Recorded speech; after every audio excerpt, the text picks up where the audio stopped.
আউযু বিল্লাহি মিনাশ শাইতানির রাজিম। বিসমিল্লাহির রহমানির রহিম।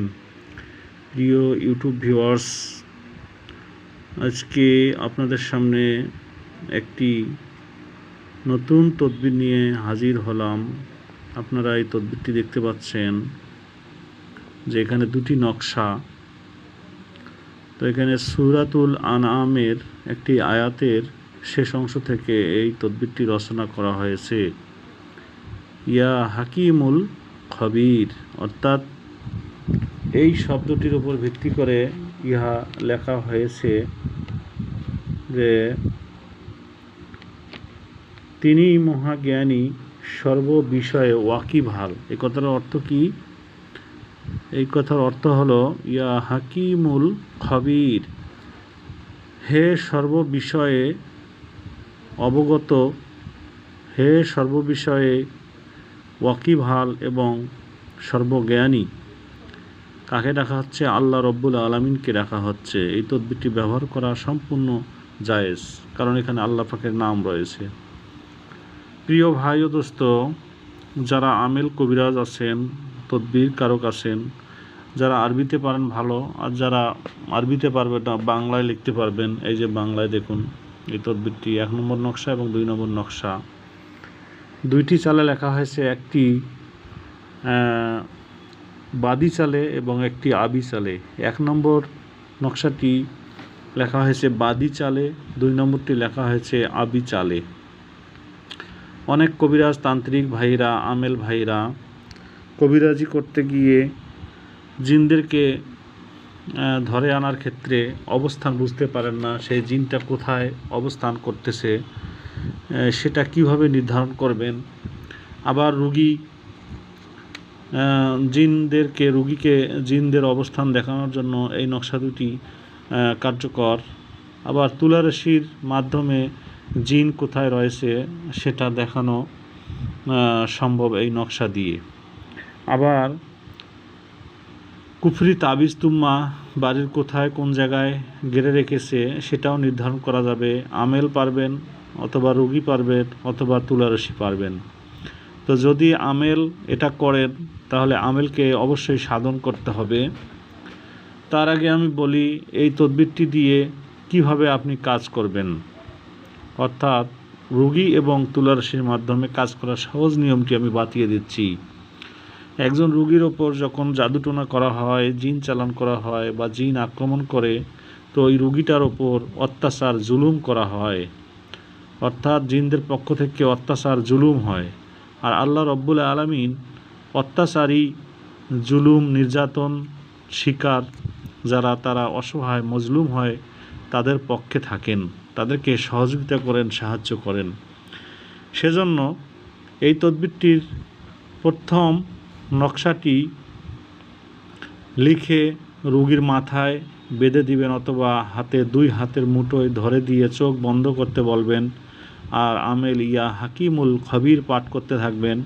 3 বার বা 7 বার পাঠ করে রুগীটাকে দম দিবেন। চোখের দিকে দম দিবেন। রুগী দেখতে পাবে সেই জিনটা কোথায় অবস্থান করতেছে, বা সেই কুফরি তাবিজ তার উপর করা থাকলে সেটা কোথায় করা আছে সেটা দেখতে পাবে ইনশাআল্লাহ। আর যদি দেখা না যায়, অনেক সময় কঠিন জাদু থাকে, বন্ধ করা থাকে, বন্ধন থাকে, সেটাকে কেটে ফেলার জন্য দ্বিতীয় যে নকশাটি রয়েছে, এই যে দ্বিতীয় যে নকশাটি রয়েছে, এই নকশাটি পানিতে ভিজিয়ে রোগীকে একটু খাইয়ে দেবেন আর বাকিটুকু ছিটিয়ে দেবেন বাড়ির আশেপাশে সব জায়গায়। তাহলে ওই রোগী সেই জিনিস কোথায় আছে, সেই জিনের অবস্থান কোথায় সেটা দেখতে পাবে ইনশাআল্লাহ। অনুরূপভাবে একজন তুলারশির হাতে যদি ওপরের নকশাটি লিখে দিয়ে তাকে চোখ বন্ধ করতে বলা হয়, তাহলে সেই তুলারশি ব্যক্তি সেই জিনের অবস্থান বা কুফরি তাবিজ তুম্মা কোথায় আছে সেটা দেখতে পাবে আল্লাহর ইচ্ছায়। আবার যদি এটা আয়নাতে লিখে তুলারশিকে ধরিয়ে দেন, তুলারশির হাতে ধরিয়ে দেন, তাহলেও সে দেখতে পাবে।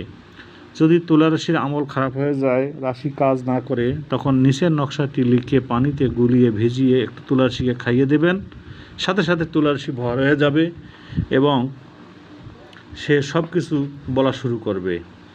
আবার এটা একটু ছিটিয়ে দেবেন, তাহলে বন্ধন করা থাকলে সেটা কেটে যাবে।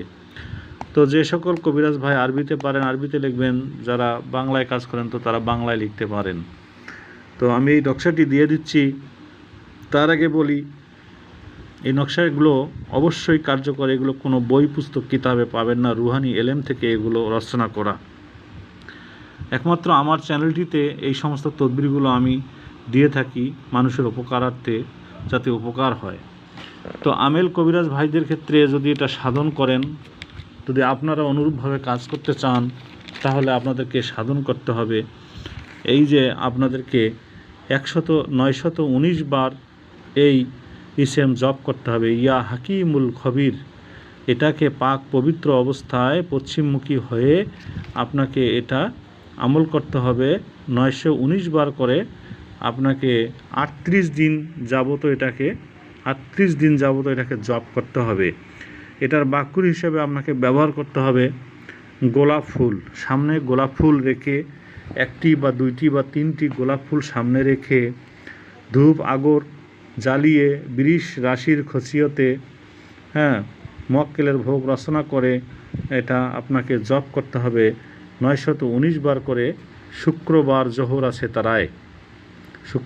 জোহরা সেতারায় যে কোনো এক সময় বেছে নেবেন, সেই সময়ে আপনাকে জপ করতে হবে 919 বার করে 38 দিন। তাহলে ওই ব্যক্তি এই ইসেমের আমেল হয়ে যাবে। আর যদি কোনো ব্যক্তি এই ইসেমটি 1838 বার জপ করে, তাহলে এই ইসেমের ইসমে আজম নাম, ইসমে আজমের তাসির তার মধ্যে প্রবেশ করবে। তো যাই হোক, অনেক ব্যাখ্যা, অনেক আলোচনা। এই তদবিরগুলো সমস্ত যে কোনো চ্যানেলে পাবেন না, একমাত্র আমার এই চ্যানেলটিতে এই ধরনের তদবিরগুলো আমি দিয়ে থাকি। তো ভিডিওটি অনেক বড় হয়ে যাচ্ছে। আপনারা সকলেই ভালো থাকবেন, সুস্থ থাকবেন, আমার চ্যানেলটি সাবস্ক্রাইব করবেন, আমার পাশে থাকবেন, পরামর্শ দিবেন। ধন্যবাদ। আসসালামু আলাইকুম ওয়া রাহমাতুল্লাহি ওয়া বারাকাতুহু।